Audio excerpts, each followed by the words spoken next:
नमस्कार विद्यार्थी मित्रांनो,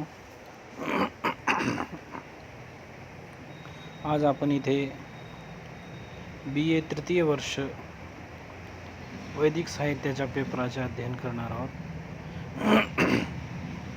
त्यामध्ये मुख्य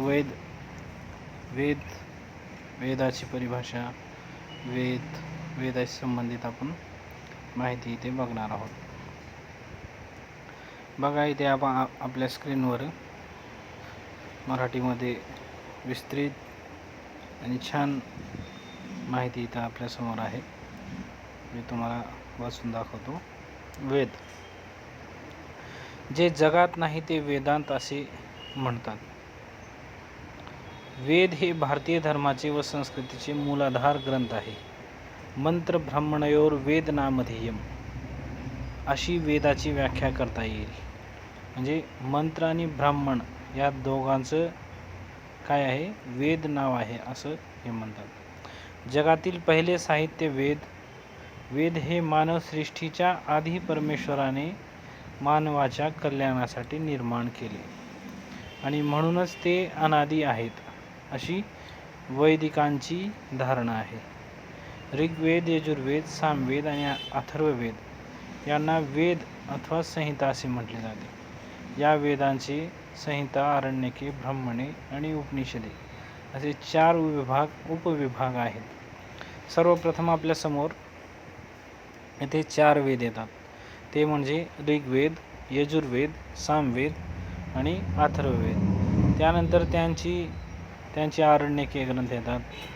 त्यामध्ये बृहदारण्यक, छांदोग्य आरण्यक हे असे तैत्तिरीय आरण्यक, हे आरण्यक ब्राह्मण ग्रंथ, शतपथ ब्राह्मण, गोपद ब्राह्मण आदी ब्राह्मण ग्रंथ आहेत.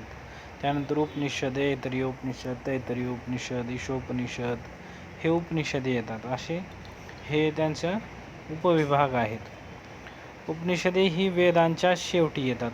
सर्वात शेवटी म्हणलं तर वेदाचा सर्वात शेवटचा अंग म्हणलं तर उपनिषदे हे येतात. म्हणून त्यांना वेदांत असे म्हटले जाते. वेद बंगल्यावर आधारलेले संस्कृती म्हणजे वैदिक संस्कृती होय. वैदिक आपण त्यालाच म्हणतो जी वेदानुसार आहे.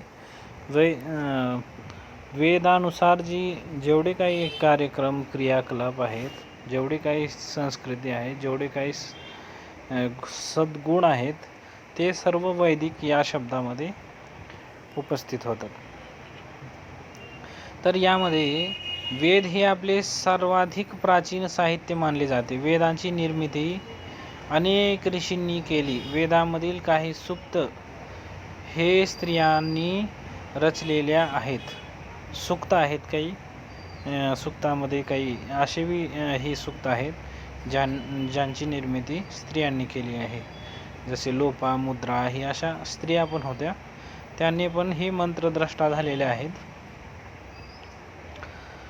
त्यानंतर वैदिक मारण्याची भाषा संस्कृत ही होती. वैदिक मंत्रांची भाषा इथे थोडीफार चुका आहेत भरपूर, त्याची आपण समजून घेऊया. ते टायपिंगमध्ये मिस्टेक होते इथे. वैदिक जी मंत्र आहेत हे सर्व मंत्र संस्कृत भाषेमध्येच आहेत. म्हणून वैदिक लागणे अत्यंत समृद्ध आहे. ऋग्वेदात यातील मूळ ग्रंथ मानला जातो. तो काव्य रूप आहे. ऋग्वेद सह यजुर्वेद, सामवेद, अथर्ववेद असे 4 वेद आहेत.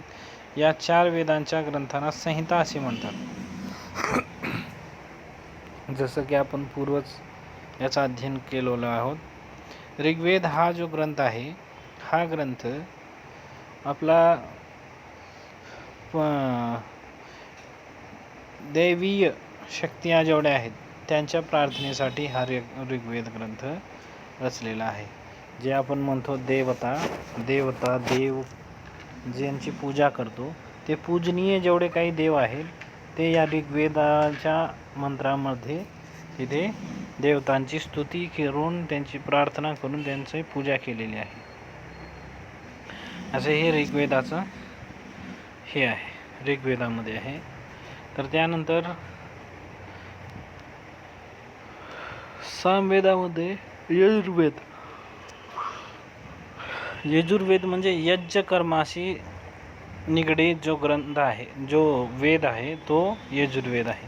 यामध्ये मुख्यतः यज्ञ कर्मकांडविषयी इथे ज्ञान दिलेलं आहे, त्यामुळे तो यजुर्वेद आहे. त्यानंतर येतो आपला सामवेद. सामवेदामध्ये गायन प्रधान जी ग्रंथ आहे, संगीत प्रधान जे ग्रंथ आहे, तो आपला सामवेद आहे. यामध्ये सर्व गायन कला यामध्ये विहित आहेत. यामधूनच सर्व गायनाच्या कला आपल्यासमोर उपस्थित होतात. त्यानंतर अथर्ववेद असा वेद येतो, चौथा वेद आहे. तो विज्ञानपरक गोष्टींना धारण केलेला आहे. वैज्ञानिक जेवढे काही शोध झालेले आहेत ते सर्व आपल्या वेदामध्ये, अथर्ववेदामध्ये पूर्वनिहित आहेत. त्यापासूनच सर्व औषधी वनस्पती औषधी या सर्वांचा शोध आहे. त्यामधूनच सर्व वैज्ञानिक विमान आदी कम्प्युटर आदी साहित्याचा शोध तेथूनच निघतो. तर हे आपले 4 वेद आहेत. यानंतर या वेद शब्दाची उत्पत्ती आपण इथे बघूया. वेद हा संस्कृत शब्द असून तो विद ज्ञाने धातू आहे. ज्ञान म्हणजे विद म्हणजे ज्ञान अर्थामध्ये धातू आहे. या संस्कृत धातूपासून तयार झाला आहे. वेद या शब्दाचा अर्थ आहे ज्ञान, तेच धातू आहे, धातुपाठमध्ये आहे. हे विद ज्ञाने नावाची सूत्र असल्यासारखे असा सुद्धा घेतला जातो. वेद भक्तांच्या दृष्टीने हे ज्ञान पवित्र आणि दैवी ज्ञान आहे, परंतु मूळ रूपामध्ये हा शब्द साहित्य ग्रंथामध्ये एक विशाल राशी विशेषाचा बोधक आहे. प्राचीन काळी ऋषींना वेद दिसले म्हणून त्यांना वेद असे नाव मिळाले आहे. सच्चित आणि आनंद असे ब्रह्माचे स्वरूप असल्याचे वेदामध्ये म्हटले आहे, म्हणून वेदाला ब्रह्मा असेही म्हणतात. जो ग्रंथ इप्सित फलाची प्राप्ती आणि अनिष्ट गोष्ट दूर करण्याचा मानवी बुद्धीला अगम्य असा उपाय दाखवून देतो, त्याला वेद असे म्हणावे. हे असे थोडक्यामध्ये वेद शब्दाची उत्पत्ती इथे आपल्यासमोर मांडलेली आहे. त्यानंतर वेदाचा आविष्कार. वेद असे निर्माण झाले याविषयी अनेक मते आढळून येतात. परमात्मा किंवा ईश्वर या महाभूतांचे निश्वास म्हणजे वेद होत, असे बृहदारण्यक उपनिषदात सांगितले आहे. वेद हे शब्द स्वरूप असल्याने ते आकाशातून उत्पन्न झाले असेही एक मत आहे. वेद आपला धर्म आहे. हे वेदाची निष्पत्ती कुठून झाली तर हे मंत्र जे आहेत, मंत्रद्रष्टा ऋषी झालेले आहेत, त्यानुसारच हे वेदाची निर्मिती झाली आहे. वेदांचे महत्त्व व प्रामाण्य. वेदांचं काय महत्त्व आहे?